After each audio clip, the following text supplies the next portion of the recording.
All of your presidential interviews seem to be mediated by an interpreter.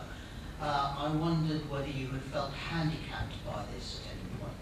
Did you feel handicapped at all, Oliver, by the fact that you were having to talk to them in translation, so to speak, the fact that you were being mediated by a translator in your interviews? No, not really, because Fernando and his group were there. They all speak Spanish, and if there was a problem with this translator, he would be, we would deal with it right away. We always, generally speaking, had great translators, especially with Castro. That woman came back. And you also can be able to correct any misunderstandings in the editing. And the translators are all very fast, so you don't lose time. You're doing it almost simultaneously.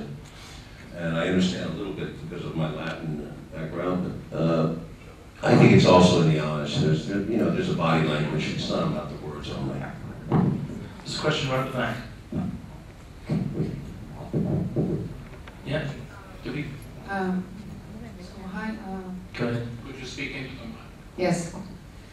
So I believe that nobody can say how deep you should cover a subject. It's a call from the director. But what we see in South America is an assistencialism, where all the governments give the fish to the people and do not teach them how to fish. And I believe that this type of subject, when you are talking about something, you should go really deeper and try to show what's really happening there.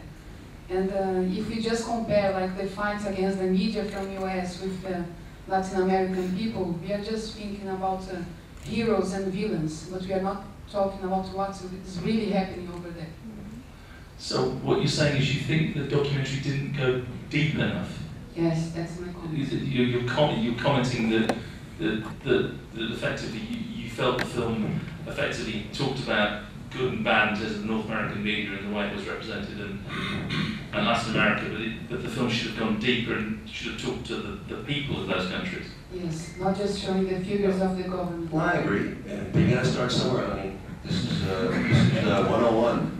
It's an introduction to something that people don't know about.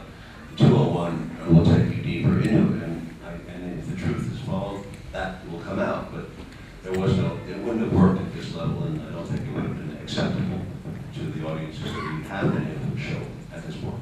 We've got time for just a couple more questions. There's one there, and I think one there. Yeah. So that one first. Yes, my name is Bianca Jagger, and I agree with you about the role of the media, but I think that an issue that perhaps needed to be shown more is the role of corporations. The reason why many of the Latin American countries that have been overthrown in Latin America have been because of what governments have, the policy that government have had vis-a-vis of those corporations. And whether we're talking about oil and gas and mining and multinational corporations, they are the ones that dictate to the US governments the policies that they have towards those countries. And with regards to what the other person said, with regards to indigenous people, it will be great if you did a film about the role that indigenous people played in Latin America, and perhaps somebody else to do a film about the role that tribal peoples throughout the world are doing, and the great battle that they are fighting against corporations, oil, gas, and mining throughout the world. Ladies, you've got that. The ladies commenting that it's about global corporations, and it would be great if you did a film about that and about the indigenous people. Absolutely. 201 and 301. There's one question, yeah, I think we're going to have to probably wrap after that. We've got time, maybe another couple. Buenas noches. Bueno, mi inglés es muy malo, pero acá tengo un traductor realmente muy soy de Perú, mi nombre es Rosa. Estuve un año en Perú. Estuve el 5 de junio cuando pasó el asesinato de todos los indígenas de la selva de Perú. 5th of June, when the assassination of all the indigenous people happened in Peru. Cuando estuve bajando para la escalera, le dije al Señor, ¿por qué usted si hace una película, por qué no hace de un real dictador como es Alan García? She says that if you do this film, about a movie like this, why don't you make a film about a real dictator like Alan García? Lo segundo, felicitarlos por esta película, por este hecho. And secondly, she would like to congratulate us for this film, for this wonderful fact. Nosotros en Perú en las últimas elecciones, solamente porque el compañero Chávez apoyó a un candidato que fue Jan Tumala, la media. In Peru, in the last elections, only because Chávez helped one candidate that was Humala, la media, el cuarto poder en Perú, the media, the fourth power in Peru, lo destrozó completamente. they destroyed him entirely. Agradezco también que muchas personas aquí se interesan por Latinoamérica. She thanks a lot that many people here, they really are interested and curious about Latin America. Lo que quería nada más acabar diciendo, las multinacionales hace muchos años llegaron a mi país y she would like to say that multinationals arrived to her country many years ago. Y éramos muy inocentes. And they were very innocent. Y siempre pensábamos que el foráneo que llegaba iba a traernos cosas buenas. And they thought that the foreigners, they will bring great stuff. Y tecnología y progreso. Technology and progress. Pero ahora sabemos que eso no es así. But they know that right now that is not like that. Y el Perú despertó y a los indígenas y han dado el mejor ejemplo para todos los peruanos de que tenemos que luchar por nuestros recursos naturales y que no. Un poquito más breve y más concisa. Stop you in a minute. Sorry. There's no question come. Yeah, we need a question. We need to finish your statement. Okay. Thank you very much. Thank you. We are now definitely running out of time. I would just add, because I think it is a positive, our distributor, Philippe Diaz from Cinema Libre, has optioned this novel, this book, a non-fiction book called Confessions of an Economic Hitman by John Perkins, who wrote this. It's a bestseller. He was what he called an economic hitman for a large American corporation, and he went to Panama, went to Iraq, and his job was to get these countries to approve these loans that he would get from the World Bank and from the International Monetary Fund, and on behalf of multinational corporations. So he goes into that in depth, and he'd make a great movie. It'd be a tough movie to make it work, but that is the type of movie that could be made as a fiction movie that would deal with this issue.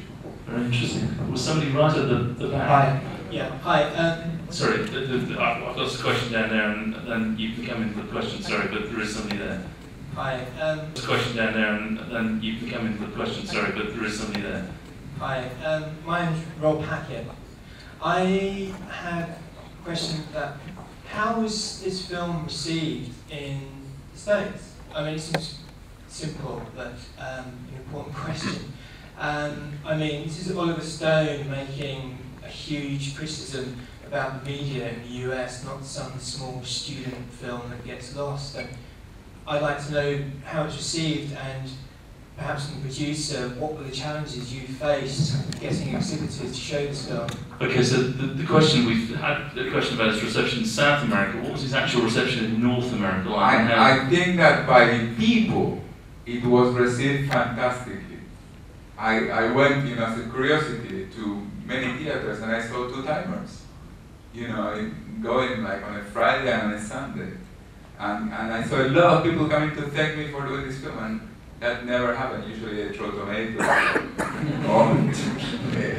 I think that media, some part of the media that obviously that we attacked, they were a little bit hostile. Some they were a little bit more hostile.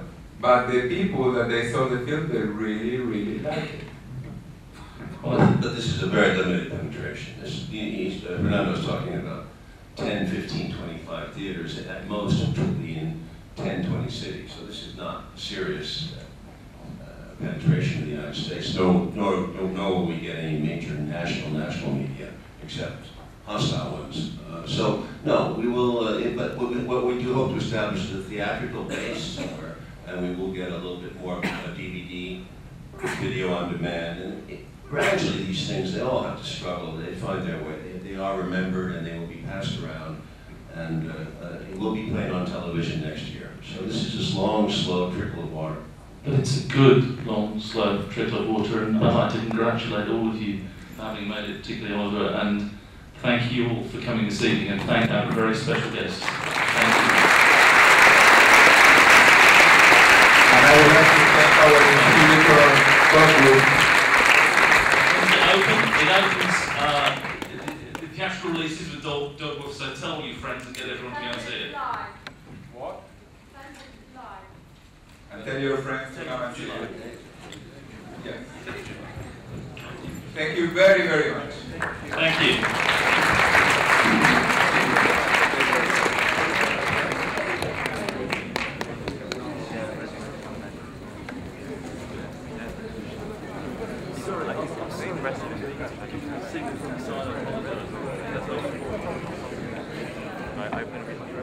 Oliver, I'm going to go.